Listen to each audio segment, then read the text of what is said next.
that meet, or assuming that there was no knowledge prosecutor, the matter is going to travel the full haul. When judgment is gotten, I'm talking about civil, in respect of the civil matter. What if you get even 100% of whatever you are looking for, you are getting only 3.2 billion, 100%. You understand? That's civil. The criminal one, remember when you go for criminal matters, it's a little different. The criminal one has a claim of about 2 billion because when they did their mathematics, they realized that these were monies that they can easily say that these people benefited from. You understand? And so when Dominic Ayini went into this arrangement, he met the lawyers of the accused persons, and they offered to pay all the 3.2 billion, but just that they can't pay it upfront. So there has to be an arrangement, and that is allowed in law. It is very legal. There's nothing untoward about that. To the extent that he has even realized that per the arrangement, they were to pay 2 billion upfront. Right. Cash. And then 800 million Ghana cedis was to be realized by way of assets from the accused person. And so their buildings and other things, they have been brought forth. And those ones will go back to UD Bank now as a receiver, which eventually will go back to the Bank of Ghana. So if you add 800 million to 2 billion, we are talking about 2.8 billion. Yeah. Now take 2.8 billion from 3.2 billion, what is left? You understand? And so the Attorney General is saying that, to me, this is a better way to resolve the issue. Because remember, even in the Plea Bargaining Act, it doesn't say that at all times before you execute the plea bargaining agreement, you must recover 100% of whatever you're asking for. No. It doesn't say so. Otherwise, it wouldn't have given a discretion to the Attorney General. It knows that, or it understands that it's not always possible, because see, when you take a case to court, even sometimes you take your case to court, even you win the case, but the judge gives you judgment of a value lesser than what you have come to demand. You understand? So the fact that you have taken 100 million Ghana cedis case to court doesn't mean that when you win the case, you are getting 100 million Ghana cedis. You might win the case and the judge will give you 5 million that per I have a question on the precedent this might set. Okay. That's looking at how this 60% that we are throwing out there, I can embezzle funds, invest same, and when I'm being prosecuted, I enter into an arrangement with the AG. Returns on that investment I made with the stolen funds can clear the 60%, and then I can walk away as a free man to go and enjoy the stolen funds. That's one leg of the argument. Now come to think of it, you come in as an Attorney General at a time that the case has traveled for 7 years. You are trying to see what assets does this accused person have, such that when I win the case, I can lay hands on these assets. If I am quite sure from the onset that these accused persons have those assets, and I can realize the money from those assets, I won't go into plea bargaining. And I am very sure of my case. I'm certain that at the end of the day, I'm winning my case. And not, you see, don't only go on winning your case. When you win your case, will you be able to get properties of the accused person to execute the judgment on? Now, if someone has wasted the state's time for 7 years and has not traced the assets of the accused persons for these 7 years, you have come at the 7th year, within that period, the accused person would have hidden a lot of their assets. So I don't even have the assurance that even if I win the case today, I'll get all the money. Maybe I won't even get 20%. So if I know that I don't even have the properties to be sure that when I win the case at the end of the day, I'll get 100% of the money. Now I'm not even sure of 20%, and the person comes to give me 60%. Which of the options will you go for? You settle for the 60%. Because remember, even winning the case is still 50-50. Winning the case at the end of the day is still 50-50. Because you see, in criminal cases, for instance, like in this one, the burden is on the prosecution.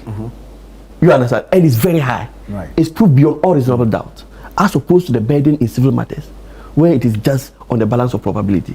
And so where the burden on the accused on the prosecution is higher, the prosecution should always be mindful, because sometimes even technicalities, like, I always give this example. Sometimes you may even have a good case, but the lawyer on the other side can use technicalities to knock off your case. And I give you an example. I did a case in Tema. My clients were accused or were charged with causing damage to these earth moving machines. It has to do with a land dispute, and then it was alleged that the other side, they bent their machines. So they charged my clients and brought them to court. Now, I went to the matter. Now, when they were, the person who was there, who claimed he saw my clients dead, burning the said machine, the person, he was put there as a witness. Now, what happened was that when they were doing, what we call identification parade, there's a whole legal regime around identification parade. If I come to report you as having caused damage to my property, if I was not there to see you and I come to say that you did it, now the police must do what we call identification parade. Right. That identification parade, we have police service rules. The police service rules has laid down several processes in conducting identification parade. In the case of my clients, you know what they did? The rules say that, for instance, Larry, I can't see Larry very well, but I can see I'm a little taller than Larry. Right. Is that not it? Right. Now, identification parade says that if you said you saw me, You should have used Ezekiel. Now, identification parade says that. That's a good morning to Doc. Dr. Ezekiel, thanks for joining us.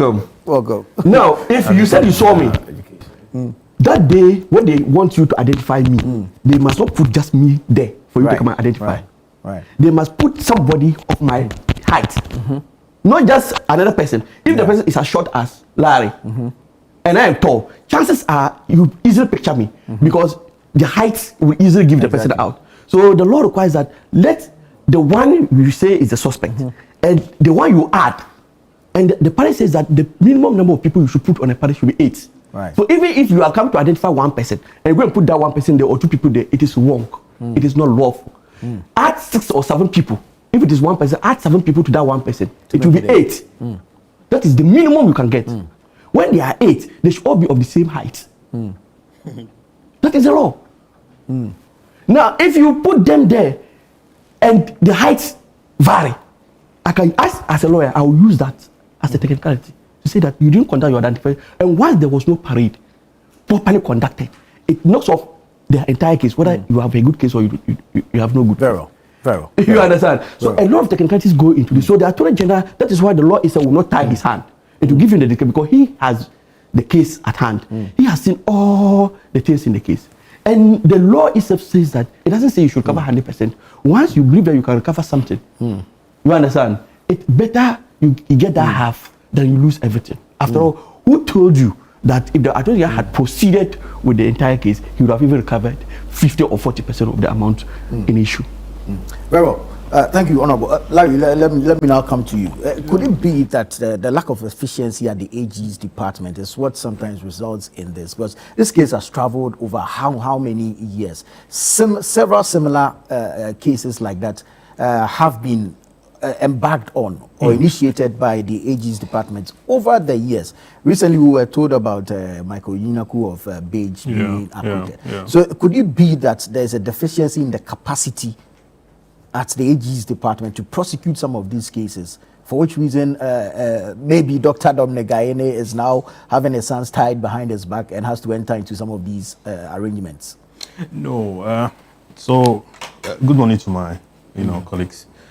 First of all, there's a lot of legal assumptions, talking about the speed of cases. Okay. One is that justice hurried is justice buried. Okay. And the other one is that justice delayed is justice denied. Now, you would have situations where, these are high-profile political cases. Then it's put before, the state to prosecute. Now, before it gets there, investigations would have to be done by various bodies. Okay, so sometimes we are using the police service, the police CID. Other times we are using IOCO. Another time we are using BNI. Other times we are using, various bodies, even the OSP or this money laundering, the one that this guy chairs, exactly, financial. So various state bodies are at play. Now, should one fail to do its work diligently, obviously you leave loopholes that, listen, even, the dumbest person would want to exploit. True. You get it? So you can't blame the AG, but all the state institutions, okay? I mean, what was the idea that went into, first of all, having this prosecution mounted? What are we looking for? Political campaign had gone on. We were told that, oh, some of the banks, were having liquidity problems and so on. And so quickly, as soon as the government came into power, as in the Akufo-Addo government comes in, I mean, in no time, we saw that some of the banks had been shut down. And quickly, Consolidated Bank was created. Yeah. Throughout the period, we were faced with, commentary by some of these directors and so on, that, hey, I mean, my bank, we were looking for the money, to service, to meet the threshold set by the BOG. Another person comes in the case of Sedu Agongo, saying that, something, I mean, we were, what's the word? Is it solvent? Yeah. Yes, we were insolvent. They were solvent. Yeah. They were solvent. They were solvent. And so, I mean, why did you shut down the bank? And the claim was that, the backstory was that Sedu Agongo is NDC. And that when you allow him to have access to, this money and all that, You fund them. he will be funding NDC. Or the bank could be used for all manner of things. So what of Indum? Was Indum also? I'll come to Indum. Indum says that, listen, hey, you had given jobs to contractors. Yes. And you have asked them, exactly, you've asked them to do mobilization to sort out all these projects, government projects. So why don't you pay me? Oh, sorry, why don't you pay the contractors? So they pay me back. So that they pay me. Nobody came out to rebut that kind of thing. You get it? Then comes Dr. Duffour, who also made claims to that effect. Yeah. Okay? Altogether, I mean, a certain amount of money was required to sort out some of these banks. Mind you, Duffour, let's go back to, international or best practices. In the US, there was a time when automobile companies had issues, the GMs and all manner of, Chrysler and all that. The states, I think Obama. I think this was during the recession. Yes, exactly. Came together and said that, listen, we cannot afford this, industries to go down. Did the maths and said that, listen, this is the number of workers that, this company employs and services and all that. Okay? So why, if these companies go down, we're going to have issues. So state comes in and says that we're going to give you some bailout. However, we'll make sure that we appointed directors onto some of these companies so that we can police how these institutions are run properly. And it was done beautifully, and then everything went smooth. I think eventually the company started making profit, and the state pulled its hands out of this. Could we have done a similar thing? I think we could have. Because then the narrative is that, listen, so much money, the money that was required to bail out some of these banks, okay, we ended up pumping more money into the cleanup. The cleanup. Yeah. Okay, we ended up pumping more money into the cleanup. So where did we go wrong? What was the idea that informed that approach, and not the approach of, what I mentioned about the US and other places? Could we have done that? Save the nation money, protect jobs? Because at the end of the day, we calculated that it's about 3,000 workers or so were sent home. Were sent home. Years ago, working in the banking industry was very, very, prestigious. But suddenly, everything was reduced to nothing. People's monies went away. They couldn't, and it goes on and on and on and on and on to where we are today. Now, I think Dominic Ayene's biggest challenge here is that I I wanted to describe him as a good lawyer. So people say, well, yeah, that is a good lawyer. And that, so you had him while in opposition, taking on board a lot of these cases. that of Duffour. So he represented Duffour. Yes. And then at a point in time, he. No, but that's the point of question. He never represented. He never represented. What happened was that he did the bail Okay. for Duffour. Okay. But the substantive case was not Done him. By him. Right. Ah, oh, okay. Okay. But then he was involved in ECG. And you remember ECG the matter vetting exactly has came come out. up. I mean, he was involved somewhere with this bank, Fidelity Bank. Yeah. Fidelity Bank, I know that for a fact because he's written to me. Okay, you know, we did some publication. Over some publication, you know. And he's represented some mining companies and so on. During his vetting, conflict of interest was a very, you know, cardinal, you know, matter at the time. So that makes him a victim of his own success. Well, if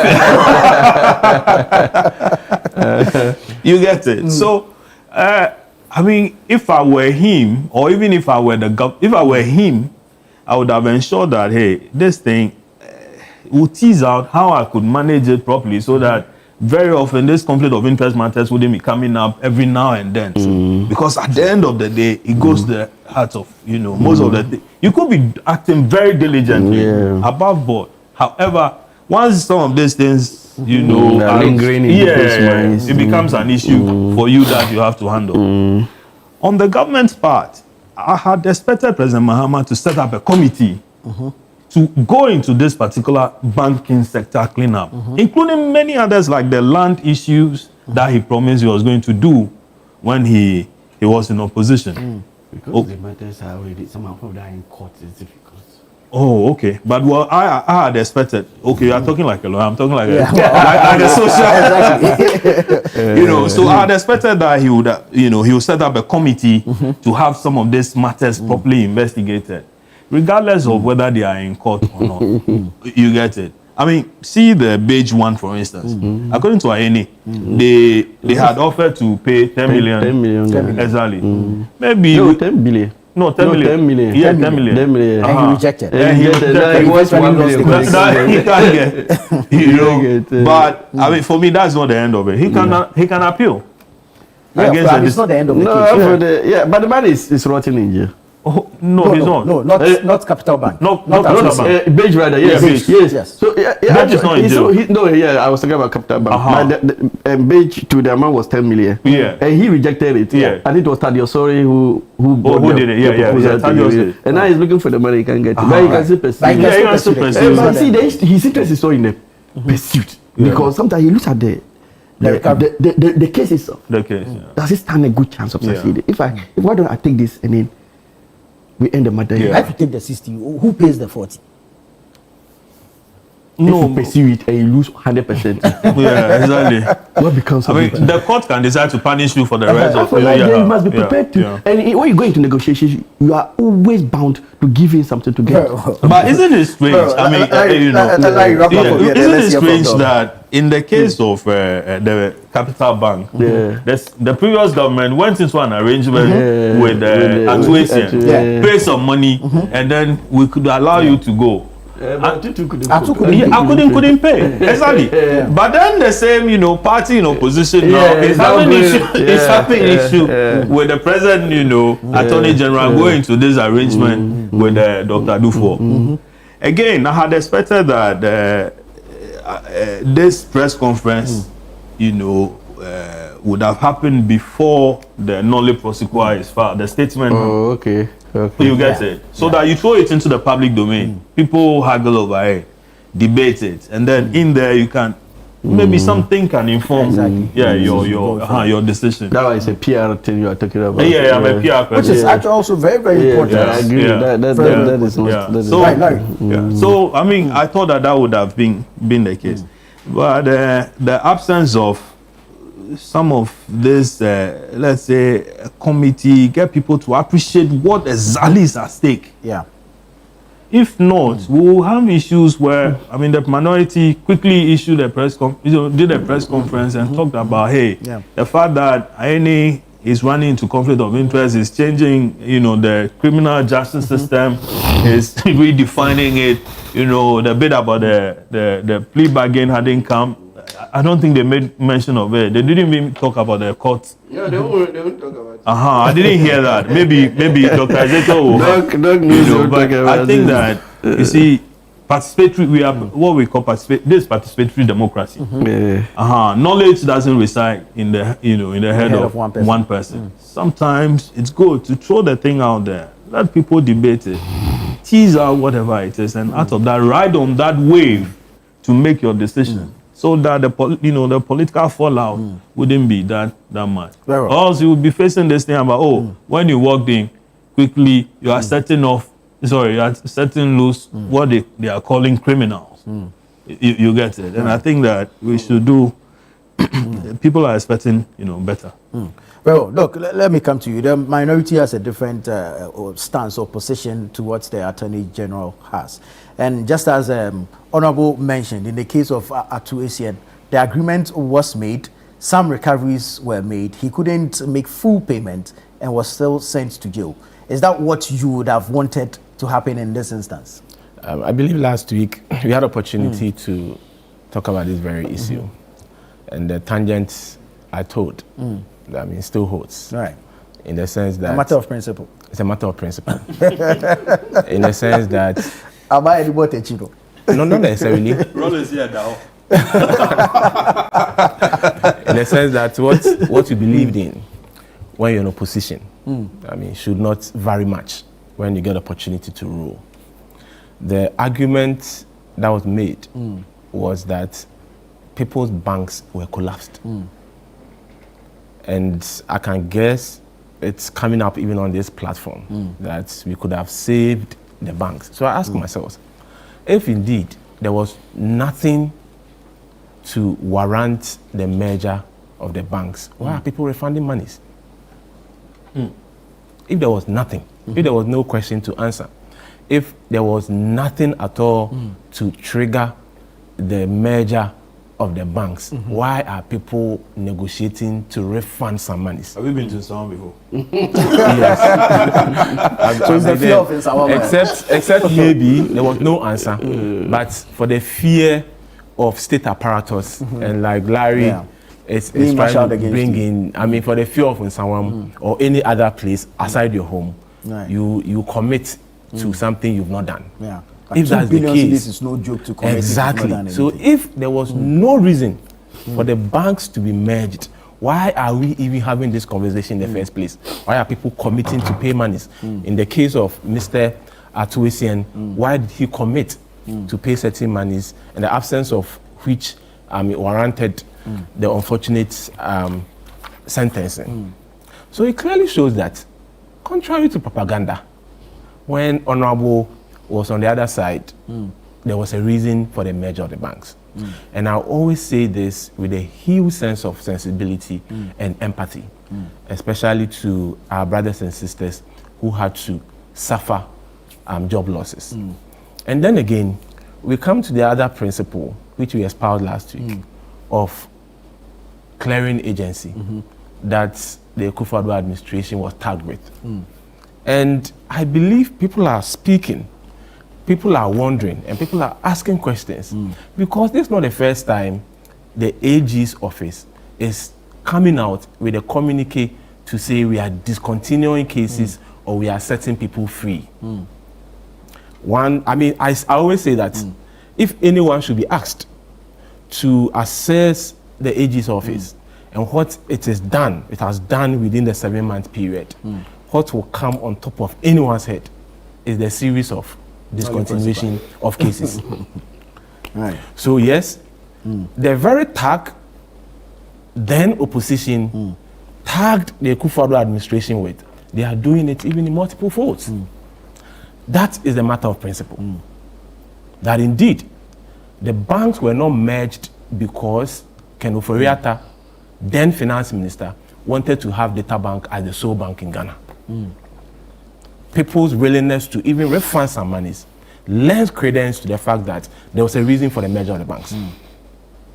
Once again, the fact that the government of today spoke vehemently against certain cases that ran its full course vis-a-vis investigations, and people were cleared of certain allegations, then you come to power.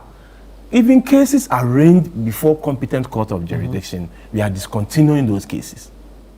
It's a clear variance of your position then and what you are doing today in government. Right. We can go into the technicalities, and Honorable was very, very, very much in his law suit and hat this morning. He had his wig on. Exactly. In a sense that he clearly stated that you might have a good case, but technicalities might let you lose the case. And all that Honorable has done on this platform is to use technicalities around the issues. What shows that you can't get a favorable judgment. It's still a matter of probability. The fact that you believe that, let me take the 60 or the 10.6 as we've come to know. Let me take the 10.6 and let me set off the 80.4%. In the same way, you can also go to court and get the 80.4 instead of the 10.6%. So we are plucking the low-hanging fruits. So yes, Honorable, this is also a game of probability. We're choosing the easy way out. It's a matter of technicalities. And the issue of conflict of interest. If at any point the current AG was even an advisor to the bail process, it still lends some credence and people have the right to ask questions. Is it because you even aided the bail process? In this case, you handled the bail process. I discussed this last week, devoid of personalities. And I'm still standing by the principles that any Ghanaian following this case, there are two things to take home. That contrary to propaganda, there was a reason for the merger of the banks. And we speak to the banks could have been recapitalized and whatnot. Don't let us forget that former President Mahama in his first term did same. He advanced some monies to the banks. So it wasn't the first time the banks were facing managerial issues or solvency issues. The issue had happened. And if you go back to the 2015 or 2016 State of the Nation address by President Mahama in his first term, in Parliament, he stated it. And the BOG report in 2015 is there for everyone to read. That the decision to merge the banks was not taken out of hate. It wasn't taken out of vacuum.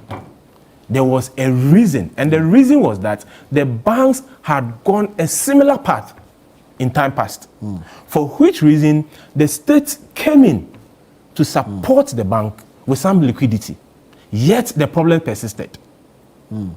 Yes, we could have gone the way of the Americans to say that let's once again recapitalize you, but this time around set some watchdogs on you.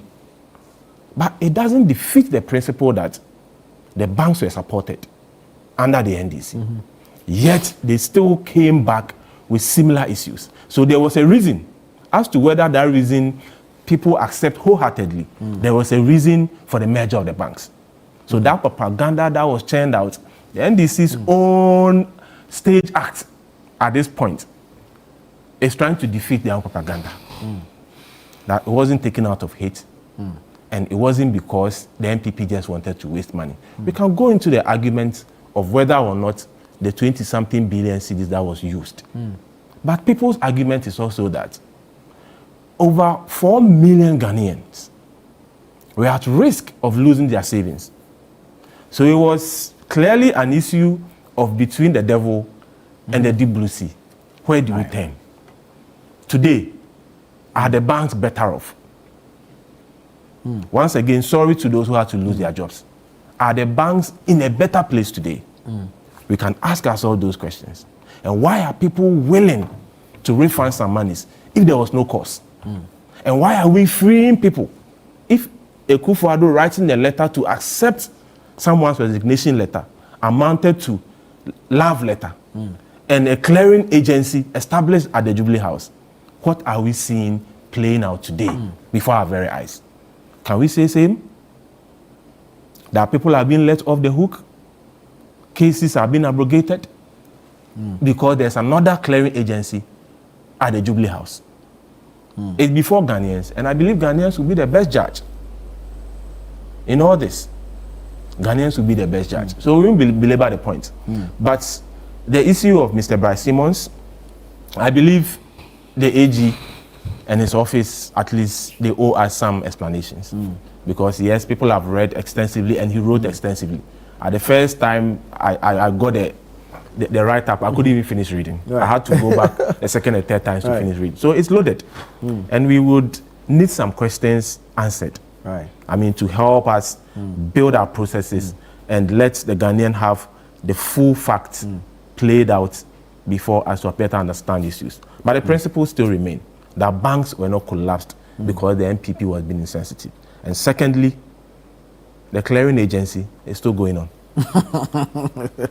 Very well. Honorable, you've been smiling throughout. Yes, I wish you give me at least a minute to respond to Doctor. Very well. Yes, because, and I was just going to, you see, sorry, I made a statement here, and I just want to read this. If you look at section 35 of the Courts Act, remember the Courts Act was passed in 1993 Right. Yeah.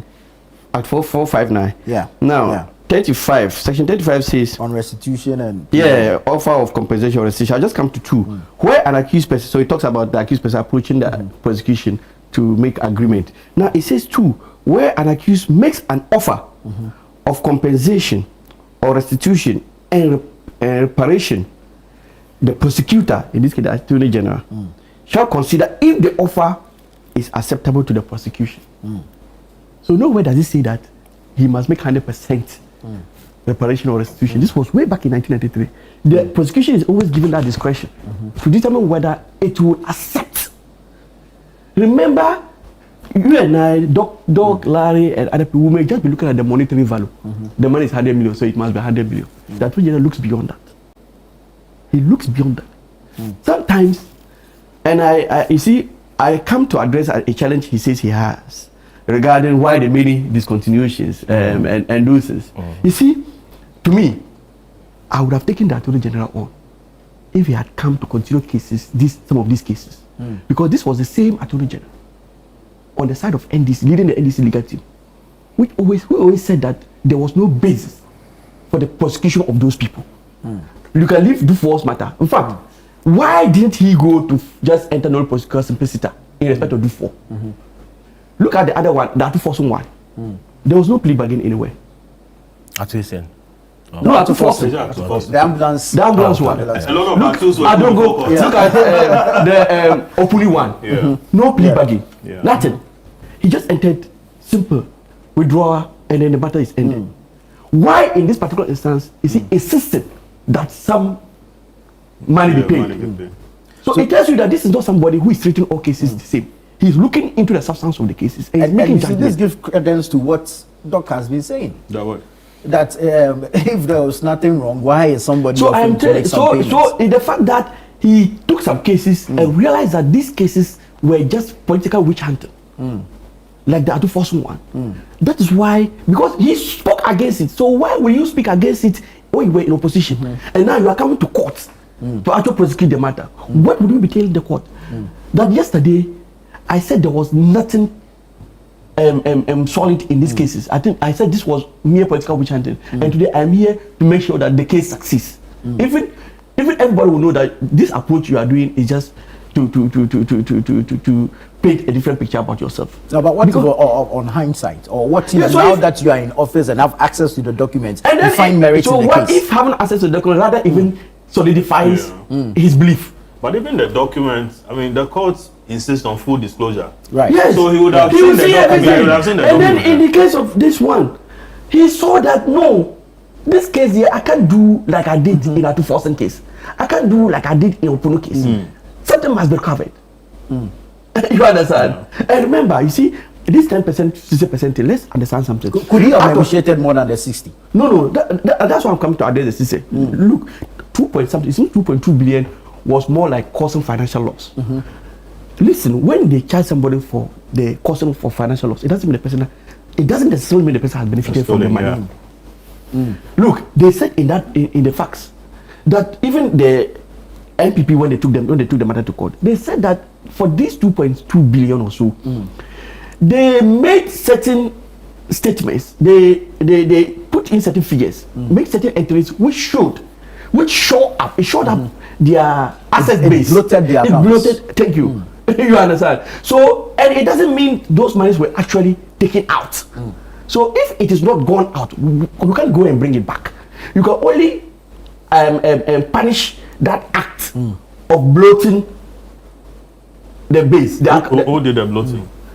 Unibank. A lot of technicalities. So that is so that is where they need. So you look at it and say, even if I succeed on this 2.2 billion, I can't get I can't give even one city for the state. It will just be somebody going to jail.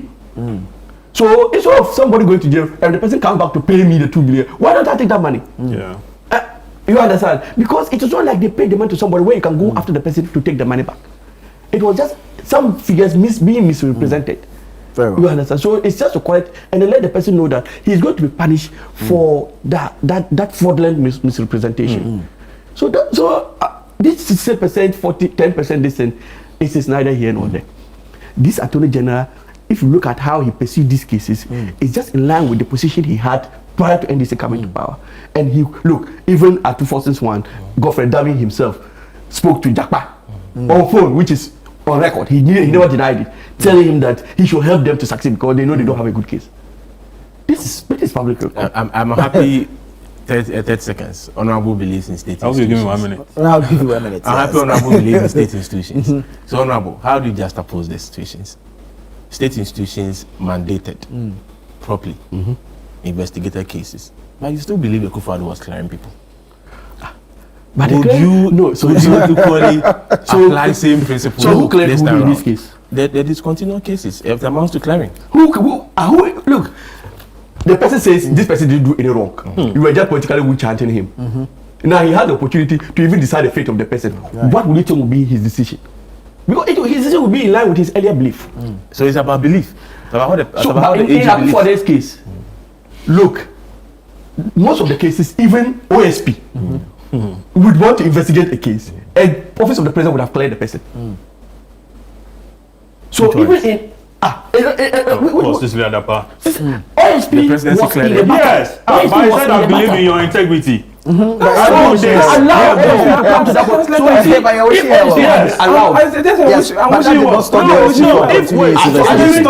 If OSP had been allowed to finish his case and come to that conclusion, and comes to that conclusion, I would not have called it. But did the OSP still investigate the matter? Yes, the matter is still there. So the letter from the presidency didn't stop the OSP. No, the matter died until NDC came back. No, the matter was the taken matter off. But from it's the still under presidency. investigation by the OSP. The Kent Iyoko boss says, listen, they are reviving it. No problem. Yeah. But the letter from the presidency or the president did not stop So the the OSP president from was working. meant to clear But the president The cleared. woman. The argument had to do with who clear cleared. agent. The president did not investigate to say I cleared you. Yeah. He wished they well. Yes. Wishing you well. Wishing you well. If I'm sick today and I need to go and do surgery, and you beat me well, does it mean I'm careful my disease? No, you are comparing. As for this comparison. However, technicalities once again, Honorable. The president's letter to Madam Cecilia Dapa did not exonerate Madam Cecilia Dapa. Not only that, even this guy, Chama Wutimi, Yeah, exactly. he spoke. Akuntama, Yeah. Yes, he Akuntama, spoke yeah. to vindicate the guy Yeah. when no one has even Exactly. investigated the guy. Was he investigated? He's still being investigated. He's now being But investigated. why will you even vindicate him? Regardless. Why will you institutions what? Regardless. So in his case, he never allowed the state institutions to even go through the investigation. But you see, the Didn't non-prosecutor OSP does not work? absolve anyone of wrongdoing, does it? No, it's withdrawal that completely absorbs you. So those the are the non-prosecutor only leads to acquittal, not discharge. Not discharge. Right. Okay. So the matter can always be brought back. Exactly. You understand? So even in this matter, it can always be But brought for back. now, they've been cleared. For now. No, they have to pay this money. Thank you, Honorable. Like, For 18 months period. You see, for me, I think that the best approach here is that, listen, at the end of the day, all this, negotiations will be forwarded to the court.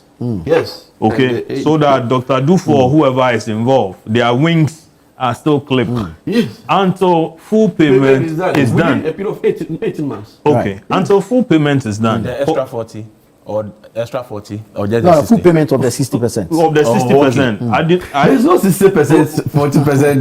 This are not. But that's what they were told us, Those so- are the words of the AG. So I mean, it will be put before the court, so that it doesn't become a political game sort of. Yeah. You get it. Yeah. It doesn't be then the conflict of interest, mat that is being thrown will not stake on whoever it is. I mean, we as watchers would want to, pay attention to whatever is happening, and we will demand, what you call it, accountability all through. See, Ghana is not like the Ghana before. Yeah. Yeah, true. Okay, to a point where everybody, if today you can cover this thing up, but tomorrow or the next day, somebody will pull it out and say that, listen, this thing, the government lied to us, that this actually is the truth, this is what happened. And you'll be brought back from opposition or wherever you are to come and establish that, okay, you did the right thing, or listen, you are sorry you did the wrong thing. I think that, I mean, we should allow some of the processes to go on. Recovery is key. We need the money. We can't have people.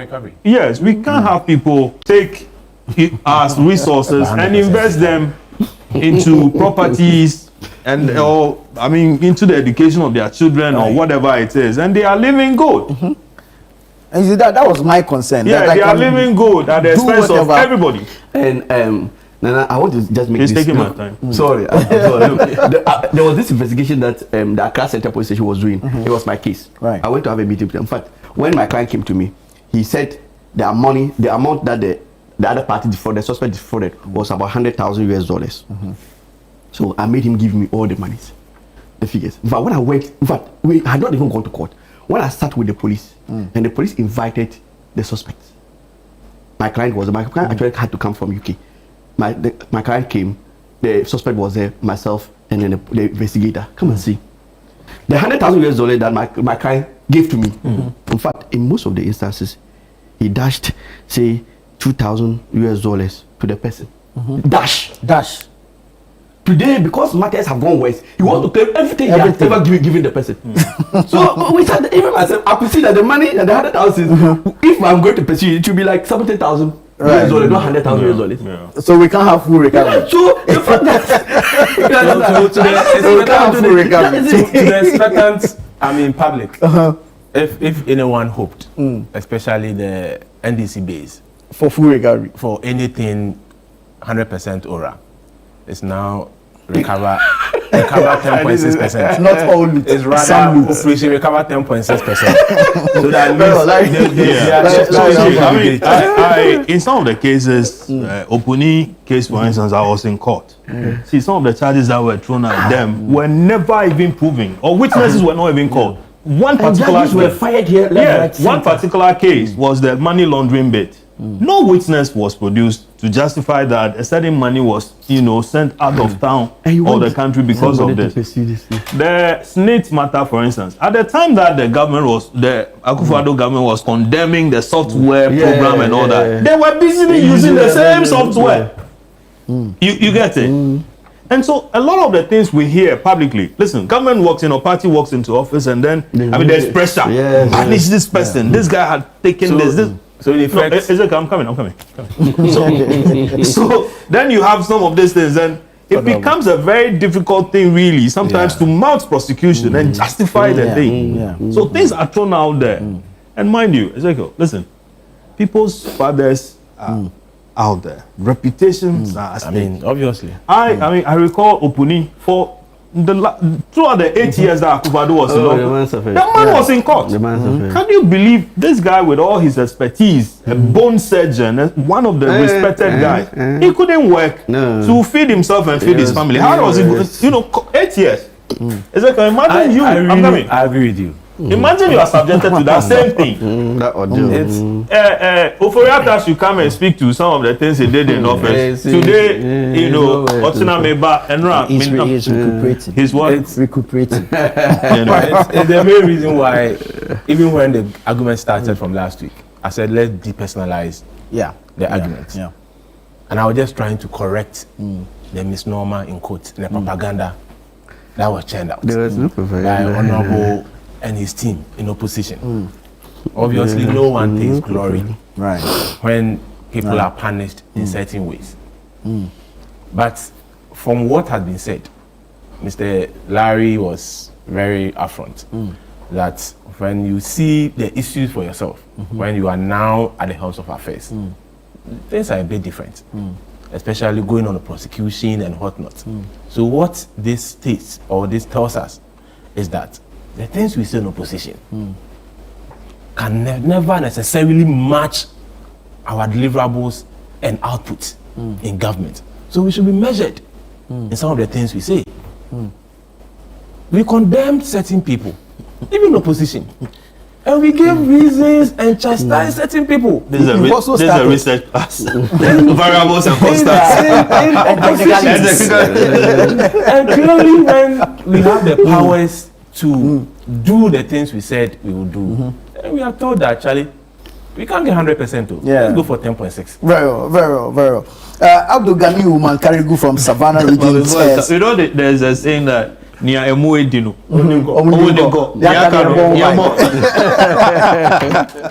Your message here says, why are we being told that the crime Duffour was said to have, there was no, okay, here, why are we being told that the crime Duffour was said to have not committed, he has settled 60%? How does one pay for a crime he never committed? Under Mahama government, you just need to pay 60% of your wrongdoing and be free. This is so sad. Jacob from Bolga says, good morning, and I kindly forward my regards to Dr. Ezekiel. He's a mentor, and I look forward to meeting him one day. All right, that's to you. Yeah, he's a big man.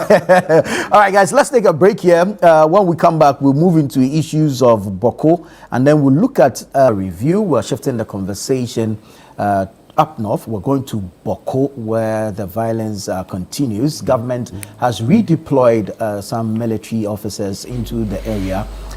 Message is that we're moving from peacekeeping to peace enforcement. That's what we're being told. But the Nairi in the area is not too happy with the curfew imposed on Bawku, Nalerigo, and its environs. A 2 p.m. to 6 a.m. curfew. They think this is too much and should be reviewed. Larry, let me start with you on Bawku. The way the issue is going, I think it's about time we decoupled crime from the conflict. Because it clearly looks like people are taking advantage of the situation in Bawku to perpetuate their own crime. In fact, the recent killings looks like they've been targeted. Like it was targeted. Which killings. one? The students that were pulled over. Yeah. Yeah, it's very unfortunate. Yeah, that we are still discussing Bawku. Yeah. Whatever the issue has been over these years, here is a century old or more than thereabouts. that. Yeah. Okay, so I mean, these were committed by the confusion or the disagreement happened generations back. Yeah. And great grandchildren of these people are killing themselves today. I mean, what's the sense in this? What's the sense in this? Now, I'm saying this because yesterday I was having a conversation with a friend of mine, and he was telling me about how he grew up in Bawku. Okay. And those days you could ride your bicycle to wherever, pick up a friend or visit a friend, or and then you guys will live happily. And this guy that I'm talking about, the parents are from, so his parents are from both sides. Yeah, both sides. Yeah, it's always like that. Kusasi and then the Mampusi. And then I was asking him, so where are the Kusasi people and then where are the Mampusi people? I said, oh, the Mampusi people are within the Bawku itself. And then the Kusasis are, at the outskirts and so on and so forth. Right. But over the years, they've lived happily. And I mean, the same combination is Ayariga. Half Kusasi, half Mampusi. Majority leader. Exactly. So a man like that, where would he belong to? Which part of him would you cut out as a Mampusi? Which part would you preserve Kusasi. as a Kusasi? You get it? Imagine this. Imagine how much money has been pumped into this particular country. Every quarter, over 6 billion Ghana cedis is pumped into that area. Yeah. I mean, this is money that can be used to develop the area. Put your children in school. Okay? Build your roads for you. Do all other social amenities. Do the border system so that you guys can trade with Burkina Faso and even Togo. Yeah. But you have disorganized the whole place such that it has become, while you are fighting, somebody is smuggling, what you call it, cocoa beans to go and sell. And upon selling, he brings you guns for you to fight. Do you get the dynamics of it? And so, I mean, instead of having a good life, as my friend talked about, how he could pick a bicycle ride and then, go and eat in whoever's house. Today, you can't do that. Yeah. Unless, of course, you are being escorted by the soldiers or you are being escorted by police. Children in Bawku now will not have such memories to share. In future. No, they wouldn't. No. They wouldn't. I asked him, I asked him, so where are you from now? He says, oh, he's now a Kwewu man. He's welcome. That's how can we become a Kwewu man? He said, oh, my wife is from Kwewu. He's welcome. You're welcome. You get it. You accept him. You see, you're accepting him. Yeah. Yes. I mean, you shouldn't get to that level where you can't even go to your hometown, your ancestral home. There's a certain emotional attachment to to this thing that we have. But to fight to a point where, listen, you can. I mean, civil servants are not accepting postings to that place because they fear being killed. Of course, others have been killed. To what? I mean, how long would this thing persist? And every now and then, this person is meeting over you guys. You are, and they don't just meet; they bring you on board. That listen, let's come with solutions so that this thing will be, we can resolve this conflict. Yeah. Nobody cares. Now, for the Nairi saying that he wasn't consulted as far as the curfew or so is concerned, but is the Nairi happy about what is happening? You get it? Is the Nairi happy about what is happening? Yeah. The fact that he's losing his people. Yeah.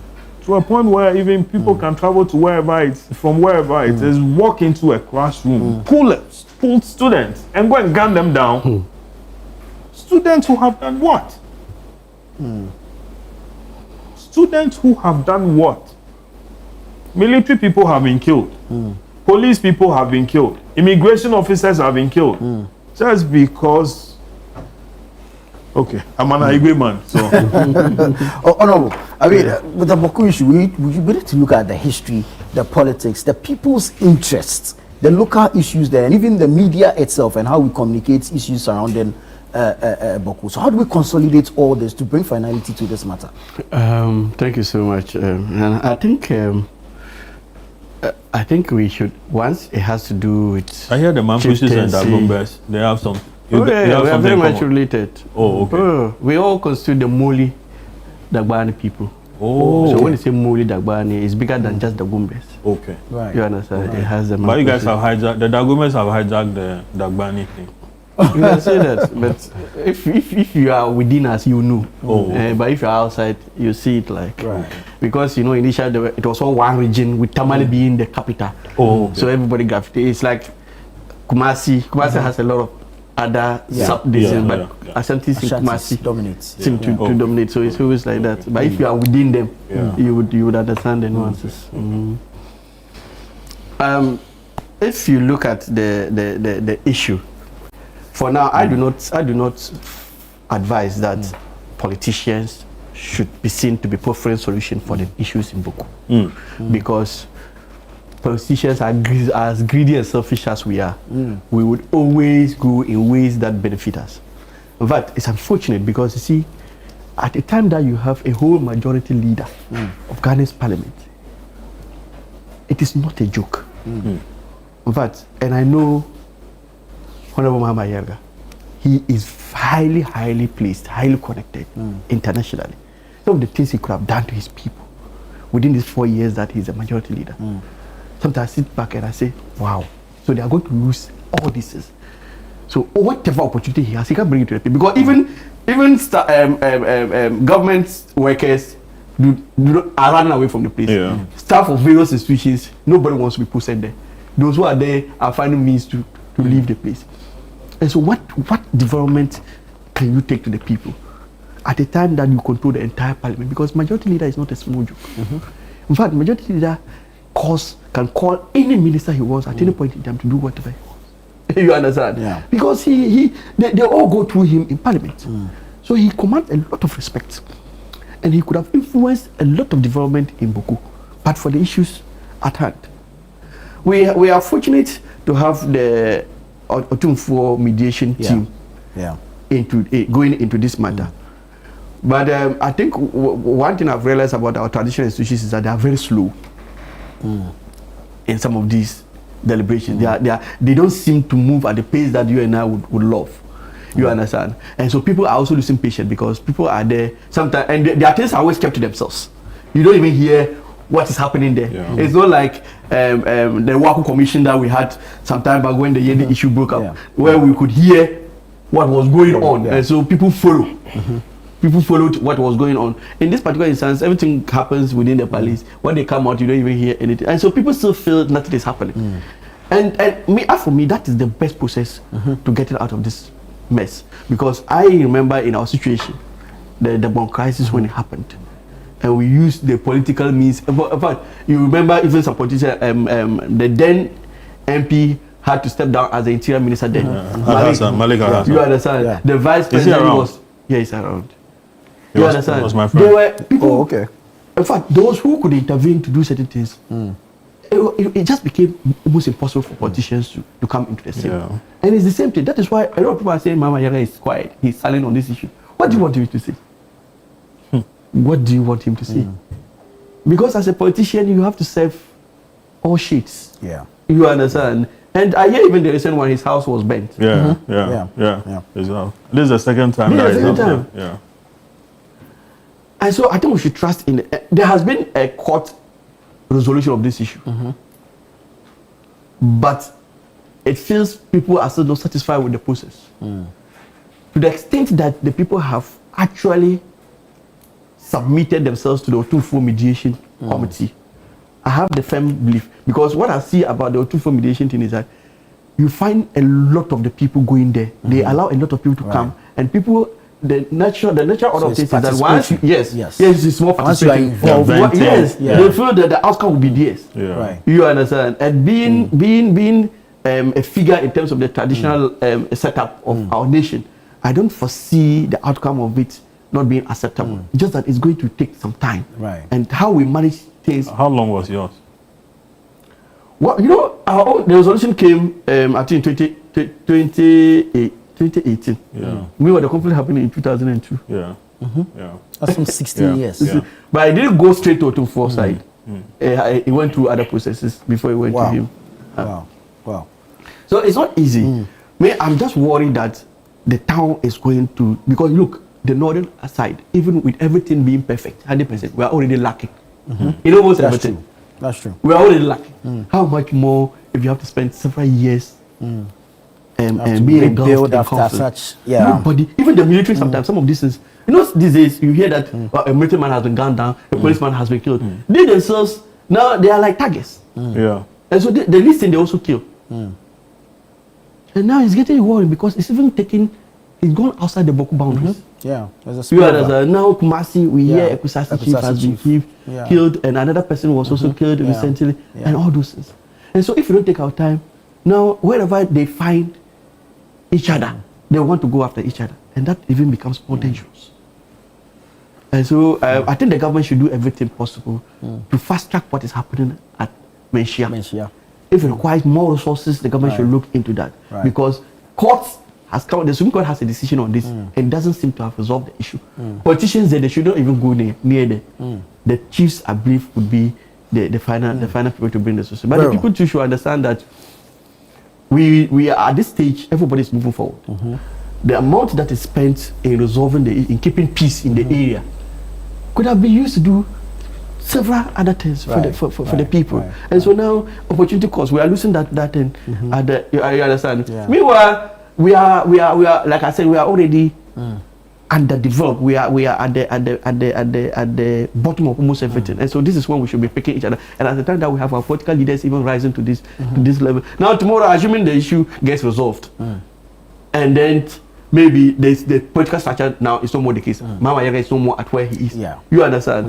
Then you would have lost out in what you would have gained. What he could have done for them now that he's leader. Very well. But isn't it strange where people who are married, okay, Yeah, from both sides who are married and have produced children Right. out of that. Right. When the thing happens, the Kusasi man picks the Mamprosi wife and runs away. And it's like that. It's like, And if, you know, The marriage couldn't solve the issue. can you imagine? Very well. Doc, let's hear from you on this Bawku issue. It is quite unfortunate. Yeah. What we keep hearing and what we keep seeing from social media these days. I never believed the Honorable Majority Leader's house was actually burnt now. I thought it was fake news. Until Honorable... You don't believe a lot of things. You think they're propaganda.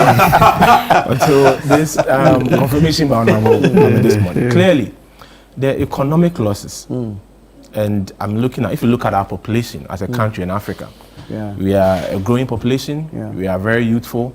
It's the reason why when you do a population curve, it's called population curve. We have a wide base and a narrow apex. It shows how youthful the African population dynamics are, for that matter, the Ghanaian population. And without any statistical figures to look at the age ranges of the people we are losing, over 400 lives in such a short period, how many of these people fall within the working bracket, where we could have been useful to ourselves, our immediate family, extended family, loved ones, the country, and Africa as whole. And we are losing such vibrant youth for nothing. And it was quite painful when I heard that a student, someone the state is helping to educate, to come out tomorrow, to come and be that security person, to come and be that teacher, to even go into politics and become the next member of parliament or leader, or serve at any level with our governance structure has been gunned down. And it's not one, it's not two, 3 students. 3 students. Yeah. And Nalerigu, SHS, and Bawku Senior High Technical. I'm imagining... So it's reprisal. That's the suspicion now. I'm imagining the fear of guardians and parents who have their children in schools at this point. The health implication. So we understand the schools have been shut down, the students have been evacuated. The health implication of conflicts, public health issues, issues of sanitation, even with the enormous bodies that are being buried. I mean, the proper disposal of human remains and all that. The repercussions, public health implications. We've not even turned our minds to those implications yet. And just yesterday, a video circulating that the nurses within the enclave are asking to be evacuated. They'll go. So when there are injuries, if you evacuated students, evacuate nurses. when there are, outbreaks, the very people to at least offer some help are asking to be evacuated. Collins Adumako, a lady. Who was part of his campaign. Who lost her life when she was going for an interview to a nursing training in college at Salaga. Yes, a very innocent person, caught within the crossfires. You know, and the education aspect, would the timetable or the structure of Ghana Education Service halt for all schools in the country because of the conflict? I clearly can tell it is a no. So if it's time for exams, and the same students will have to sit for their secondary school exam, are they going to be exempted? Are they going to write different exam? The answer is no. So the education losses as well. The economic, health, education. And one thing we tend to turn a blind eye to. When Mr. Dugbe was narrating the story of his friends and how the fond memories they have about their background, the effect of the conflict is the trauma, the perpetual trauma scar that will be formed on the minds of the young ones growing up. Imagine growing up and all that you can proudly say about your community, the number of people being killed, the psychological effect. The friends you've lost. Exactly, the friends you've lost, the family members you've lost, the love you couldn't get from your family and your community, the trauma and the psychological effect, the post-traumatic stress syndrome you are going to suffer maybe for the rest of your life, and how it's going to even impact your quality of life tomorrow. We've not sat down to assess all these things. But as part of the triggers of all this, let's not turn a blind eye to the political angle. We heard statements that whenever the NDC is in power, there is peace in Bawku. Why would we even make such statements? Whenever the NDC is in power, there's peace in Bawku. Is there peace in Bawku with the NDC being in power today? Is the MPP fomenting trouble? Not at all. That's why we shouldn't go there. Yeah, to distort the narrative. That's why we shouldn't go there. And we even heard certain commentaries prior to the elections that Dr. Bawumia is part of the issues. He's supplying ammunitions for people to fight. Look at Dr. Bawumia and his persona. Why would Dr. Bawumia be part of people supplying ammunitions? Is he vindicated today? Are we proud to say that people are dying today because the MPP is not there? Dr. Bawumia is being vindicated by people losing their lives. No matter how much political you are not even proud to say that Dr. Bawumia is no more in the equation today. So he's being vindicated because in his absence, people are still dying. It's not even the right argument to make. Let's desist from triggering people's emotions, sentiments, and decades-long issues people have had tribally for political gains. Very well, very well. And just to end it all, I've been there before, 2019, extensively. The former First Lady. On the campaign trail? No, asked us to go and do some medical screenings there. Very well. And I love Upper East. From Navrongo to Fumbisi to Mirigu to Chana Paga to Sandema to Kanjaga to Bawku and Zebila, Mbuisa. I was there and I love the region. And I have very good memories of Upper East. So when I hear these stories, and I tend to ask myself, in 2019, I was there with my medical team, and we supported people who even went to construct boreholes for the people per the reports we brought to the First Lady and the social intervention she at least did for the people. And I love the place. We crossed over to Burkina to go and eat one of their favorite dishes. You know, they steam... Some suya? No. Chicken. They steam the chicken and you eat with bread. Okay. Yes. And it's a very nice delicacy up there. So my experience and the fond memories of Upper East, it hurts me that it's been marred by the continuous, killings and the war. So we pray there's peace. We encourage government to act, not to act politically. And we ask political players to desist from, trying to stir people's emotions on political grounds. At the end of the day, Dr. Bawumia has been vindicated, but the way a manner is being vindicated is by people losing their lives, and that's not the angle we will have to That's go. not right. Very well. I'm staying with you because we're going to Akwetiana. We have just a few minutes to go. So in 1 minute, your party has endorsed the treasurer in the constituency. We understand he's the owner of Owo Mines. His name is Solomon Kwame Asumedu. Expectations for Akwetia by If indeed, I've not seen the story, forgive me. But if it's what the party is going with and all stakeholders within the party have agreed to it, then of course, as party members and full soldiers of the party, we equally submit ourselves to the directive of the party. We once again send condolences to the immediate family of Honorable Ernest Kumi, a vibrant young man who upon his second attempt secured the nod to lead the people of Akwetia to parliament, and to lose his life at that tender age to us it's quite depressing and mind-boggling. So yes, we'll continue to wish ourselves well, and we pray for a peaceful by-election, and we pray that the state apparatus and security agencies and the government of the day should not have a replay of Ablekuma North. And it's quite sad that the presidency is here to issue any communique or even be seen to act on the happenings of Ablekuma North. And I don't know how it's going to play out at Akwetia. Akwetia will be of course, peaceful. everyone involved should not give people the reason to have some form of self-defense at Akwetia. We pray for a smooth run of the by-elections. Honorable, MPP has endorsed the candidates, so they won't do primaries. You have 3 persons taking up nomination for Yes, as democratic as we are, we still want to go through the normal process. So by Monday, 4th of August, we also would have selected our candidate, would have elected our candidate for that position. There's vetting on Thursday and then primaries on Monday, I think. Yes, the primaries will be on Monday, and I pray that the best candidate wins. You sympathize with the MPP following their loss and need for them. No, let me also take considering your numbers in the house, to express my deepest condolence to the family of NSC Kumi. When you walk into Parliament, where I sit and where his seat is, anytime I walk to Parliament, I don't know, inadvertently, my eyes go to that direction in this way. So I think, but I want to allay the fears of Doc. In fact, within the shortest possible. We don't need the president to comment on happenings. As the father of the country?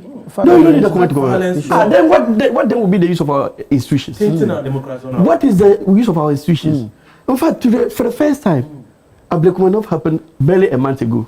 You understand? Yeah. We've already gotten updates from the security. People have been arrested. You've not heard it? Names have given. 2 people have been picked up. Names have been given. Look at Ayawasu. Ayawasu happened, I think, in the first year of your regime. For the remaining 7 years, nothing happened. Well, there was a commission.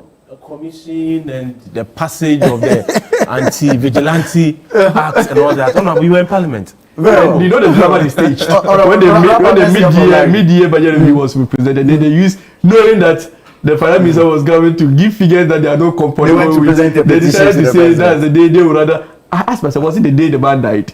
That was the day they were walking out of Parliament to go to certain places to submit petitions. I think I also wish us a very good a good success in the election, because you see, this election, the by-elections are usually things that taint our electoral process. Usually, May elections, which are usually bigger to even handle, don't come with certain issues. And I pray that this by-election will go smoothly and seamlessly. Like 1 minute on Akwetia. Yeah.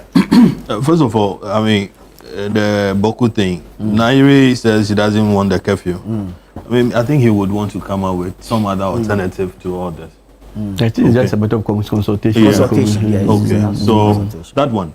Now, on the case of Akwetia, I think the political parties are beating the war drum. You had, I saw a video. Sorry, I've seen videos of the MPP saying that, okay, what happened in Ablekuma North, you know, it won't happen in Akwetia. Then I saw a group of macho men that I'm sure you've seen that they deployed and said, oh, listen, we are going to Akwetia to wait for the NDC. You get it? I mean, we don't have to get to that level. No. It's totally unnecessary. It's totally unnecessary. We should allow the police to do, you know, the work. You get it? Is that? Okay. But the IGP you have used to be the deputy for Dampari. And this is the same IGP that they wanted to take over from Dampari. So suddenly he's become a bad man, is it? Suddenly he can't police the country very well. Not my words. Not your words. Okay, thank you. But I see, we should allow state institutions to work. We should allow them to work. But this beating war drum, we are going there, we'll see what will happen. Listen, at best, you will be killed. And you become part of, you know, a political narrative. Oh, that Larry Dogbe was also killed that year. And that is it. And everybody forgets about Thank you so very much. We'll have to leave it here. Thank you so much for your time and, of course, your submissions this morning. Thank you also for being part of the show.